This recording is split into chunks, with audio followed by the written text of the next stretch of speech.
V Shantaram प्रोडक्शन्सचं picture केलं मी, असला नवरा नको गवई, मेन विलन.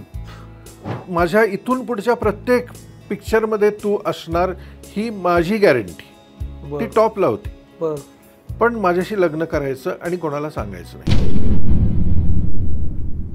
14 सिनेमे केले होते तुम्ही, इतकी नाटकं केली होती, आणि आता भ्रांत समोर होती की पुढे काय करायचं. भावानी पहिल्या दिवशी विचारलं किती दिवसासाठी आलायस.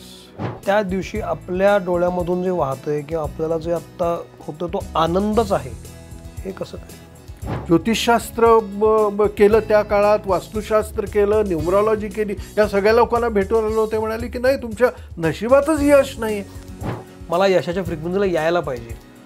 100 पैकी 90 लोकांना माहीत असते, पण ते यायचं कसं कळत नसतं. Yes, one can never become rich by feeling poor.